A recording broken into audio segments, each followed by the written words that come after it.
오늘은 부활주일 감사 예배로 드리고 있습니다.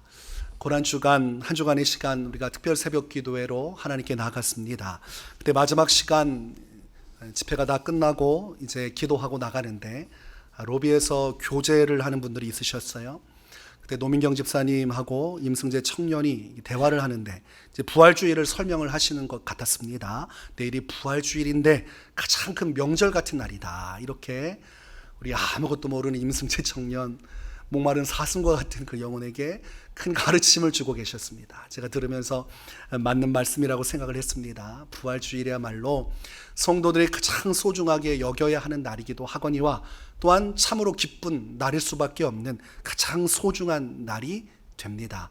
예수님의 부활의 소망으로 지금까지 교회가 하나님의 사명을 이루어 왔고 하나님의 나라가 확장되어 왔기 때문에 오늘 부활주일을 우리가 기념일 중에서 가장 소중한 날, 하나님께 드리는 날로 꼽는다고 해도 전혀 문제가 되지 않을 것이라 생각을 합니다. 이 부활의 소망은 너무나도 중요한데 오늘 본문 말씀을 보면 고린도 교회 성도 중에서는 일부가 이 부활의 확신을 가지 못하고 있었습니다. 죽은 자의 부활은 없다. 우리가 교회 와서 신앙생활도 하고 여기서 위로는 받지만 그렇다고 해서 죽은 자가 살아난다는 이런 말도 되지 않는 것은 가르치지 않아야 하지 않겠는가, 이렇게 생각을 하는 성도들이 있었습니다. 교회를 부정하진 않아요.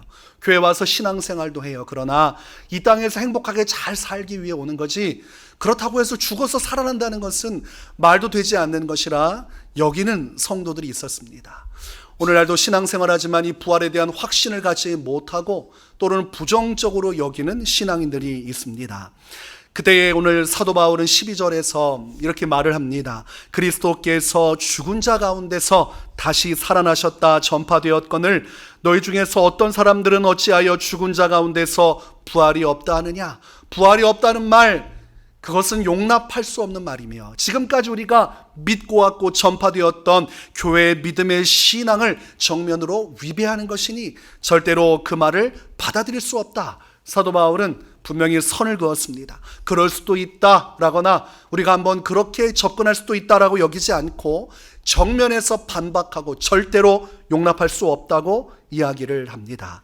그러면서 본문 20절에서 23절 말씀을 보면 우리가 믿어야 할 이 부활, 이 신앙에 대해서 사도 바울은 이렇게 설명을 합니다. 그러나 이제 그리스도께서 죽은 자 가운데서 다시 살아나사 잠자는 자들의 첫 열매가 되셨도다. 사망이 한 사람으로 말미암았으니 죽은 자의 부활도 한 사람으로 말미암는도다. 아담 안에서 모든 사람이 죽은 것 같이 그리스도 안에서 모든 사람이 삶을 얻으리라. 영적인 진리를 통해서 부활을 증명하려고 하고 있습니다. 우리가 아담의 범죄를 알고 있지 않느냐? 그 아담 한 사람이 범죄하여서 죄인 되었으므로 말미암아 그 후손들 모두가 태어날 때부터 죄인으로 정죄받아 하나님의 심판, 둘째 사망에 이르게 된 것과 같이 그 한 명이 모두를 죽게 만들었다면 예수 그리스도 한 사람을 통해서 또한 모든 이들이 살 수 있지 않겠느냐?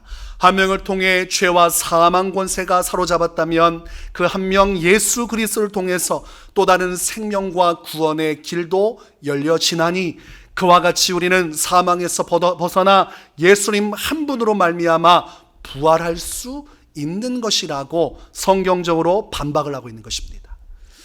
우리가 왜 교회 나옵니까? 죄 문제 해결받고 구원받기 위해 오는 것 아닙니까? 아담 한 사람으로 인해 죄가 흘러들어왔음을 인정하는 것이죠. 그렇다면 또한 무엇도 인정해야 됩니까? 예수님 한 분을 통해서 죄 사함 받고 사망을 이겨내서 부활할 수 있다는 것도 동시에 믿을 수 있어야 됩니다. 그래야 양면성 있고 정직하고 바르게 말씀 앞에 서는 것입니다. 오늘 사도 바울은 죽은 자의 부활을 확신하면서 그것을 강조하면서 이렇게 표현합니다. 예수님께서 바로 잠자는 자들의 첫 열매가 되셨다. 죽은 자의 첫 열매라고 말씀해도 되는데 잔다라는 표현을 씁니다. 잔다라는 표현은 무엇을 강조하는 겁니까? 영원한 헤어짐이 아니라 잠깐 후면 만나게 될 것을 이야기합니다. 여러분, 사랑하는 사람과 함께 가정을 이루고 또 집안에서 자녀를 낳고 살지요? 그때에 잠깐 잠자다 일어날게 하면 자녀들이 울지 않지요? 조금 후면 깨어나면 만나게 될 것이니까. 그런데 엄마 아빠 이제 곧 죽을 것 같아 라고 말하면 그때부터 자녀는 울기 시작합니다. 자는 것과 죽는 건 다른 거예요. 말이 와전돼도 그렇게 와전되면 전혀 다르게 해석됩니다. 우리가 죽음이라고 하면 영원한 단절처럼 느껴지기에 사도 바울은 그것을 굳이 잠잔다르게 표현합니다. 잠자는 사람은 어떻게 합니까? 흔들면 깨어납니다. 언제라도 상황만 되면 즉시 일어나 생명의 역사를 이룰 수 있어요. 성도의 죽음도 똑같다는 것이죠. 이 땅에서 죽어서 시체가 되고 딱딱하게 굳어진 그의 몸을 염하고 제사를 지내고 또 화장이나 매장을 해버리면 완전히 이 모든 것이 끝난 것 같고 다시 못 볼 것 같아 눈물이 솟아나지만, 그러나 성경은 죽은 것이 아니라 잔다라고 말합니다. 예수님께서 달리다 구마시며 죽은 소녀를 살리실 때 그 많은 사람 앞에서 그 소녀를 잔다라고 말씀하신 것과 같습니다. 우리가 죽으면 잠시 자는 것과 같고 때가 되면 예수님께서 우리를 죽음의 깊은 잠에서 깨워내실 것이요, 예수님 안에서 죽은 모든 성도들, 여러분이 사랑하는 부모님이나 할아버지, 이 믿음 따라 살아갔던 그 모든 지체들도 지금 잠자고 있는 것이요, 때가 되면 예수님께서 그들을 잠에서 깨워 부활의 영광에 참여케 하실 것입니다. 사도 바울이 그것을 말씀하고 있어요. 잠자는 것이다. 그 잠자는 자들의 첫 열매로 예수님께서 가장 먼저 부활하셨다. 3일 동안 잠들으셨다가 그 잠을 깨고 부활하신 예수님처럼 우리도 부활하게 되리라 말씀하고 있습니다. 사도 바울은 본문 17절, 18절, 19절에서 이렇게 말씀을 또한 전합니다. 그리스도께서 다시 살아나신 일이 없으면 너희의 믿음도 헛되고 너희가 여전히 죄 가운데 있을 것이요, 또한 그리스도 안에서 잠자는 자도 망하였으리니 만일 그리스도 안에서 우리가 바라는 것이 다만 이 세상의 삶뿐이면 모든 사람 가운데 우리가 더욱 불쌍한 자이리라. 여러분, 예수님께서 십자가에서 죽으셨어요. 그런데 다시 살아나지는 못하셨습니다. 그러면 우리의 믿음은 어떻게 되겠습니까? 의미가 있습니까? 죽으시고 그 인생이 끝나고 그의 가르침도 끝났어요. 하신 모든 말이 거짓말로 판명이 났습니다. 그럼 오늘날 우리가 2000년이 지나서 지금 그 가르침을 붙들고 살아가고 믿음 따라 행한다는 것이 의미가 없어지는 것입니다. 예수는 분명히 죄와 사망의 권세에서 깨어나 부활하시리라 예고하셨는데, 그분이 살아나지 못했다는 것은 결국 죄 문제를 해결하지 못했고 사망의 문제를 해결하지 못했다는 것을 의미합니다. 그러므로 우리 또한 죄 가운데 살다가 사망에 처해 완전히 사라지고 말 것을 말하는 것과 같지요. 그러니 예수님의 부활을 부정하면 우리의 믿음 전체가 부정당하는 것과 같습니다. 또한 예수님의 부활을 부정하면 무슨 문제가 생깁니까? 예수님 믿다가 죽은 사람들, 그들은 얼마나 불쌍한 사람입니까? 그렇지요? 한평생 믿는 사람으로서 하나님의 말씀을 삼가 자신을 절제하고 회개하고 순종하고 하나님의 나라와 영광을 위해 죽도록 충성하라고 해서 자신의 삶을 들여서 모든 걸 쏟아 하나님을 섬기다 죽었는데 보니까 부활이 없어요. 죽고 나니까 아무것도 없어요. 무로 돌아가서 생명을 잃고 그냥 그 존재 자체가 사라진다면, 아니 그 인생 얼마나 불쌍합니까? 차라리 100년밖에 되지 않은 인생 노세 젊어서 놀아, 내가 하고 싶은 것이라도 실컷 하고 없는 사이에서라도 그래도 내 인생 만족하면서 내가 원하는 거 꿈꾸다가 죽으면 부질없는 인생일지라도 뭐라도 하고 죽었는데, 예수님 말씀대로 살다가 죽었는데 아무것도 없으면 결국은 그 인생 얼마나 불쌍합니까? 그러므로 예수님께서 부활하셨음을 부정하게 되면 예수님 믿다가 죽은 자들, 그들의 인생은 참으로 비참하기 그지없어지고 오늘 그 예수님을 믿는 우리까지도 참 불쌍한 사람이 되는 것입니다. 그러므로 사도 바울은 무엇이라 말합니까? 부활은 확실히 있으며 예수님은 살아나셨다. 그 믿음을 우리가 가져야 우리의 믿음이 진실된 믿음이며 그 안에서 우리의 모든 것들이 의미를 갖게 된다고 말씀하고 있습니다. 그렇다고 해서 억지로 없는 부활을 믿으라고 강조하는 것은 아니에요. 사도 바울이 이렇게 강조하는 것은 이것은 역사적 사건이고 증인들이 있는 이야기이기 때문에 사도 바울은 확신을 가지고 이야기하는 것이요, 또한 사도 바울 스스로에게도 확신이 있죠. 다메섹 도상에서 수많은 예수 믿는 자들을 붙들어 처형시키기 위해 가던 그 발걸음을 멈추게 하신 분이 부활하신 예수님이었습니다. 사도 바울은 예수님을 만난 적이 없어요. 그러나 예수님을 믿는 성도들을 핍박하러 가던 중에 갑자기 광채가 비추고 예수님의 음성이 들리면서 그때 예수라는 자가 죽었다고 들었는데 실상은 살아있고 부활하여 하나님으로서 영원히 계시다는 사실을 그때부터 사도 바울이 깨닫습니다. 부활하신 예수님은 제자들만 만난 것이 아니라 이렇게 부활을 강조하고 고린도 교회 성도들에게 확신을 심어주는 사도 바울도 경험한 것입니다. 또한 성경에서 어떠한 사건이 있습니까? 요한복음 20장에 보면 안식 후 첫날 아침, 곧 주일날 아침에 막달라 마리아가 예수님께서 계시는 시체가 보관된 무덤으로 향하게 됩니다. 막달라 마리아는 살아생전에 예수님을 따라다니면서 자신의 물질로 예수님의 사역을 돕고 항상 예수님을 사랑하여 헌신적으로 섬기던 여인이었습니다. 사람이 의리가 있어요. 예수님이 죽으신 다음에 손 털고 자신의 인생을 살지 않고 죽으신 예수님 생각하면서 그 무덤가로 갔습니다. 그래서 예수님의 시신을 어떻게든 장례를 제대로 해드리려고 찾아가고 있는데 가보니까 예수님께서 계시지 않았습니다. 그때 마리아가 충격을 받지요. 그리고 이것을 이야기하니까 베드로와 다른 제자가 긴급하게 무덤으로 찾아옵니다. 가보니까 예수님의 시체가 없었습니다. 허탈한 마음에 베드로와 제자들은 무덤가를 떠나갔고 그곳에 마리아 한 명만 남아 울고 있는 장면을 성경에서 기록을 하고 있습니다. 너무나 충격을 받았어요. 예수님의 시신이라도 보고 예수님의 장례라도 어떻게 잘 치러드리고 싶은 마음에 그곳을 방문했는데 죽은 시체조차 볼 수 없도록 누가 가져가 버렸다고 생각을 하고 있는 것이죠. 그러니 울고 또 울고 슬퍼하고 있습니다. 여러분 그림을 그려보세요. 돌무덤이 있는데 그 앞에서 한 여인이 구슬프게 울고 있고 정말 슬퍼서 어쩔 바를 모르고 있습니다. 여러분 마리아가 왜 울고 있습니까? 아직 부활하신 예수님을 만나지 못했기 때문입니다. 요한복음 20장 9절에 그들은 성경에 그가 죽은 자 가운데서 살아나야 하리라 하신 말씀을 아직 알지 못하더라. 신앙에도 똑같습니다. 부활하신 예수님을 만나지 못한 성도는 삶이 우울하고 괴롭고 슬픕니다. 인생이 비관적이고 인생의 모든 것들이 염세적이며 부정적입니다. 어려운 환경과 어려운 여건 속에서 낙심하고 절망하고 헤어나오질 못합니다. 부활하신 예수님을 만나지 못한 마리아와 똑같이 그렇게 슬피 울며 인생을 살아가죠. 그러나 그때에 이 마리아가 울면서 무덤 안을 볼 때 하나님의 천사가 그곳에 있는 것을 보게 됩니다. 요한복음 20장 11절과 12절을 보면 마리아는 무덤 밖에 서서 울고 있더니 울면서 구부려 무덤 안을 들여다보니 흰 옷 입은 두 천사가 예수의 시체에 누웠던 곳에 하나는 머리편에 하나는 발편에 앉았더라. 예수님은 보이지 않는데 사람의 눈으로 볼 때 두 명의 사람이 흰 옷을 입고 있는 것이 보여졌습니다.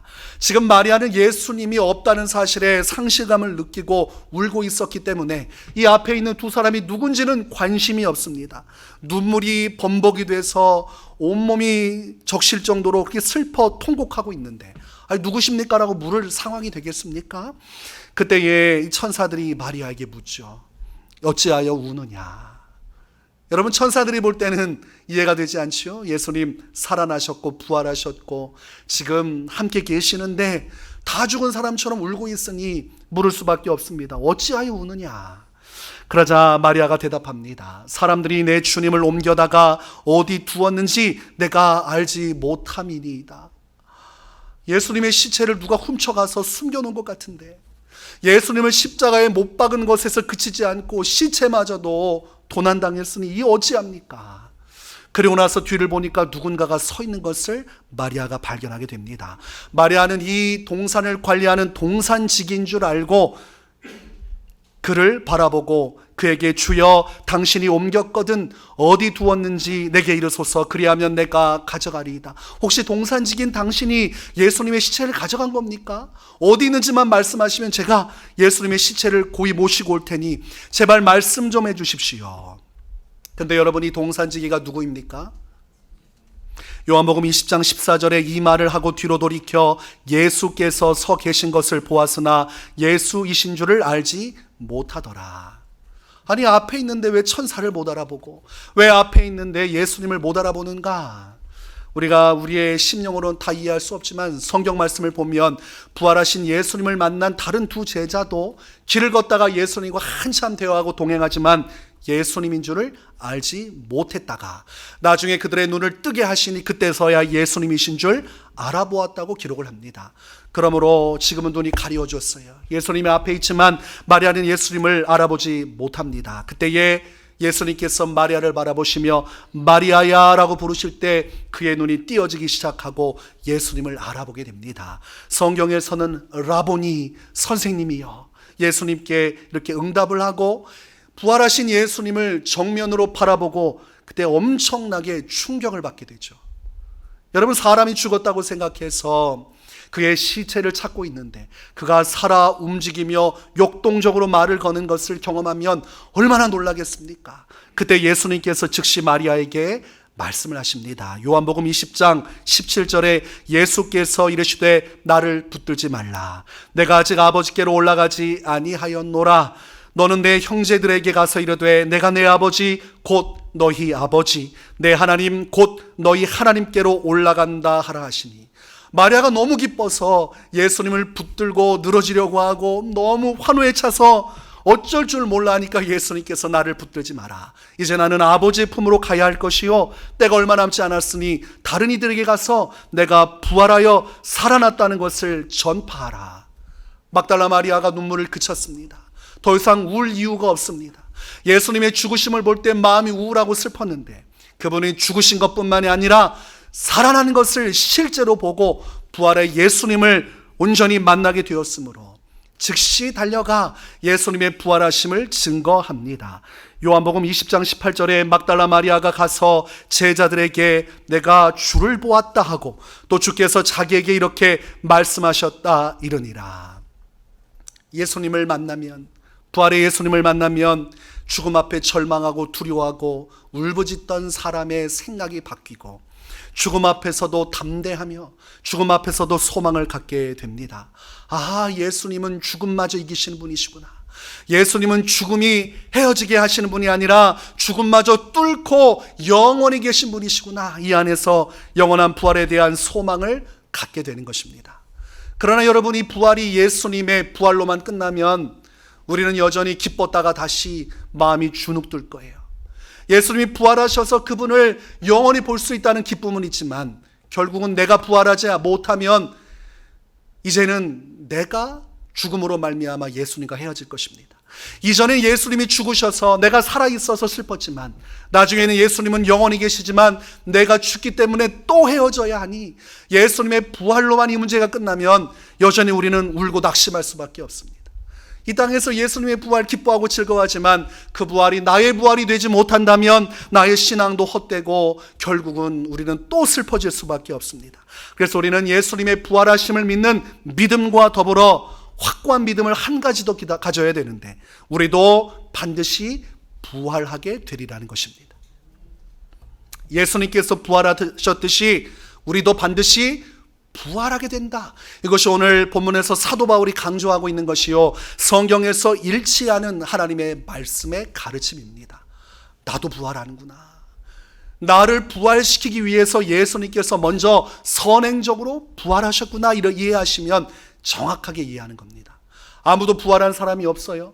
부활의 약속만 있는데 부활한 증거가 없으면 내가 부활하려나 싶죠. 그러나 예수님께서 먼저 내가 죽었고 부활하였고 내가 이렇게 살아있으니 너희도 나와 같이 영원히 부활하리라, 이 믿음을 심어주기 위해 부활의 첫 열매, 처음으로 인류 누구도 부활하지 못했으나 예수님께서만이 먼저 부활하심으로 우리에게 부활의 소망을 주고자 하신 것입니다. 앞서가신 예수님 따라가면 예수님의 부활에 나도 참여할 수 있거나 이 소망 주시려는 것입니다. 그래서 요한복음 1장 25절과 26절에서 예수님은 이렇게 분명하게 약속을 하고 계십니다. 예수께서 이르시되 나는 부활이요 생명이니 나를 믿는 자는 죽어도 살겠고 무릇 살아서 나를 믿는 자는 영원히 죽지 아니하리니 이것을 내가 믿느냐. 예수님 자체가 부활이라고 말씀하고 있습니다. 나는 부활이다. 나를 믿는 자는 이 부활의 나를 믿어야 되고 바라봐야 된다. 내게는 영원한 생명이 있다. 그래서 나는 부활할 수 있고 영생을 가지고 있으니 이것을 통하여 너에게도 부활을 선물할 수 있고 너희도 나처럼 영생에 이르게 할 수 있으니 나를 믿기만 하면 너희가 죽을지라도 반드시 살아날 것이고, 무릇 살아서 나를 믿는 자는 사실은 죽음에 처한다고 말하지만 그는 죽지 않으니 영원히 나와 함께 영원토록 존재하리라, 이렇게 말씀하고 있는 것입니다. 이미 예수님을 믿은 순간부터 영생은 시작이 되었고 영원한 삶은 우리에게 선물로 다가왔습니다. 때가 되면 이 영생의 씨앗 성령께서 우리 안에 계시다가 우리 안에 계신 성령을 통하여 하나님은 우리에게 부활의 영광을 이루게 하여 주실 것입니다. 그래서 예수님께서는 본인 자신이 부활의 영광으로 우리에게 확증을 주셨지만 또한 이 부활케 하시리라, 우리 죽었던 자들을 살아나게 하시리라는 측면에서 한 가지 기적을 보여주십니다. 그것이 바로 나사로가 죽었다가 살아난 사건입니다. 요한복음 말씀해 보면 사랑하는 자 나사로가 죽었지만 예수님은 일찍이 그의 집을 찾지 않습니다. 그가 죽은 지 3일이 지난 후에야 그에게 다가가서 그의 시체가 상하여 썩은 내가 날 때 그의 돌무덤 앞으로 예수님은 찾아가십니다. 이미 죽어서 아무런 가망이 없고 소망이 없고 사람들은 장례를 마치고 마음을 정리하고 그의 누이 마르다와 마리아도 울면서 그렇게 슬퍼하는 그때 예수님께서는 그를 살려내십니다. 나사로야 나오너라 라고 외치자 죽었던 나사로의 심장이 뛰기 시작하고 그를 장례 지낸다고 수족을 배로 동여놨지만 이 묶인 채로 뒤뚱거리면서 나사로가 무덤의 문을 열린 그 무덤 문을 통해서 나오게 됩니다. 여러분, 예수님이 왜 굳이 죽은 자를 죽게 내버려 두지 살려내셨습니까? 요한복음 6장 40절에 내 아버지의 뜻은 아들을 보고 믿는 자마다 영생을 얻는 이것이니 마지막 날에 내가 이를 다시 살리리라. 이렇게 나사로를 죽음에서 살려내신 것처럼 때가 되면 예수님께서 죽은 모든 성도들을 살아나 부활케 하시리라는 것을 이 나사로의 살아남을 통해 우리에게 확증시켜 주시는 것입니다. 예수님은 스스로가 부활한 것뿐만이 아니라 마지막 날 우리를 다시 살려내시는 분이시구나. 사도 바울은 고린도전서 15장 51절 52절에서 이렇게 말씀합니다. 보라, 내가 너에게 비밀을 말하노니 우리가 다 잠잘 것이 아니요 마지막 나팔의 순식간에 호련히 다 변화되리니 나팔 소리가 나매 죽은 자들이 썩지 아니할 것으로 다시 살아나고 우리도 변화되리라. 예수님께서 공중으로 재림하시는 날 엄청난 마지막 나팔 소리가 전 세계 온 우주를 뒤흔들 그때 어떠한 비밀한 일들이 성취되냐면 예수님 안에서 믿음 안에 잠든 모든 자들이 그 나팔 소리와 함께 예수님이 강림하시는 그날에 다 살아나 부활하게 될 것이라고 말씀하고 있습니다. 썩어질 육신에 매어있던 자들이 그때 비로소 예수님의 음성을 듣고 다 부활의 영광에 참여하게 되니 얼마나 그날의 그 모습이 아름답겠습니까? 그래서 그 부활을 성경은 생명의 부활이라. 그때 부활한 성도들은 왕 되신 예수님을 만나 영원한 기쁨과 영원한 평강을 누리니 완성된 하나님 나라에서 주님과 영원히 함께하게 될 것입니다. 요한계시록 21장 1절에서 4절은 완성된 하나님 나라에서 부활의 영광에 참여한 자들이 누리게 될 그날을 기록하고 있습니다. 또 내가 새 하늘과 새 땅을 보니 처음 하늘과 처음 땅이 없어졌고 바다도 다시 있지 않더라. 이 땅에 존재하던 이 모든 하늘과 땅의 것들은 불로써 심판을 받아 사라지고 새로운 새 하늘과 새 땅을 주님이 창조하시는 그때에 2절부터 또 내가 보매 거룩한 성 새 예루살렘이 하나님께로부터 하늘에서 내려오니 그 준비한 것이 신부가 남편을 위하여 단장한 것 같더라. 내가 들으니 보좌에서 큰 음성이 나서 이르되 보라, 하나님의 장막이 사람들과 함께 있음에 하나님이 그들과 함께 계시리니 그들은 하나님의 백성이 되고 하나님은 친히 그들과 함께 계셔서 모든 눈물을 그 눈에서 닦아주시니 다시는 사망이 없고 애통하는 것이나 곡하는 것이나 아픈 것이 다시 있지 아니하리니 처음 것들이 다 지나갔음이러라. 이전에는 육신의 처에서 질병 가운데 고통받아야 했고, 이전에는 육신 가운데서 사망에 매여 육신은 썩어져 죽고 그렇게 사랑하는 사람들과 헤어져야만 했다면, 이제는 예수 그리스도 안에서 부활한 성도는 하나님께서 예비하신 영원한 완성된 하나님 나라에서 그 하나님과 함께 있을 때에 다시는 아프지 않고 다시는 죽지 아니하며, 그래서 고통도 없고 사망도 없고 헤어짐으로 인한 애곡과 눈물이 없는 그곳에서 하나님과 영원히 함께 하게 되리라고 약속하고 있습니다. 지금 몸이 많이 아프고 지금 이 사망의 그늘 아래서 고통을 당하는 육신 가운데 매여 있어도 때가 되면 예수님께서 그 무제한적인 하나님의 권세로 우리를 부활케 하실 것이요, 그때는 우리는 영원히 하나님의 품 안에서 영생을 누리게 될 것입니다. 이것이 바로 성도들이 가지고 있던, 지금까지 초대교회부터 모든 교회를 존속하게 했고 하나님의 복음의 사명을 감당케 했던 부활의 확신이요 소망입니다. 어떤 풍파와 시련과 핍박과 죽음이 다가와도 순교를 불사하고 그들이 믿음을 지킬 수 있었던 이유는 장차 이루어질 이 부활의 날을 바라보았기 때문입니다. 장차 주님이 완성하실 그 나라의 부활의 백성들이 함께할 그곳을 바라보며 끝까지 믿음을 지킨 것입니다. 그래서 우리가 역사적으로 사도신경의 고백, 모든 사람들이 이단을 저버리고 오직 성경 안에서 공통된 믿음을, 신앙의 고백을 만들어서 그것을 읊조리며 믿음을 지켰는데, 사도신경에서는 우리의 믿음을 이렇게 설명합니다. 죄를 용서받는 것과 몸의 부활과 영생을 믿습니다.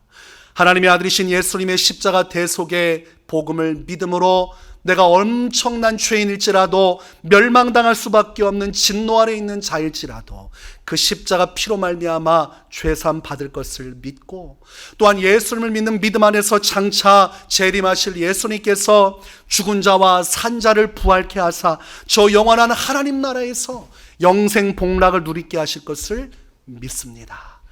이것이 모든 성도들이 지금까지 믿어왔던 것이며, 이 믿음 안에서 수많은 자들이 잠을 자고 있다가 때가 되면 예수님과 함께 이 땅으로 나타나 먼저 죽은 자들과 살아서 주를 맞이하는 자들이 공중에서 부활의 영광에 참여하게 되니, 그 광경을 데살로니가전서 4장 16절에서 18절에서는 이렇게 기록합니다. 주께서 호령과 천사장의 소리와 하나님의 나팔 소리로 치니 하늘로부터 강림하시리니, 그리스도 안에서 죽은 자들이 먼저 일어나고 그 후에 우리 살아남은 자들도 그들과 함께 구름 속으로 끌어올려 공중에서 주를 영접하게 하시리니, 그리하여 우리가 항상 주와 함께 있으리라. 그러므로 이러한 말로 서로 위로하라.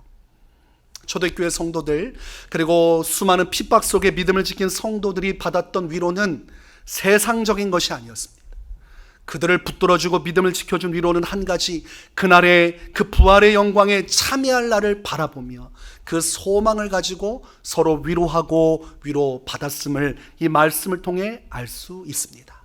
우리가 예수님을 믿으면 돈도 많이 벌고, 예수님을 믿으면 큰 집에도 살고, 예수님을 믿으면 형통한다는 것에 초점을 맞추면 그곳에서 성도가 위로받으면 문제가 발생합니다. 환난과 핍박이 올 때는 어떠한 신앙도 위로가 될 수 없다는 사실입니다. 재물을 통해, 성공을 통해 그 신앙의 위로를 받아왔다면 재물이 사라질 때 그 신앙은 같이 사라지게 될 것입니다. 이 땅의 세상과 이 세상의 정욕과 욕망에 뿌리를 둔 믿음은 궁극적인 믿음의 본질을 요구하는 환난과 핍박이 오면 다 무너집니다. 그러나 영원히 변치 않은 믿음은 오직 부활의 믿음을 가지고 그 안에서 위로받는 것입니다.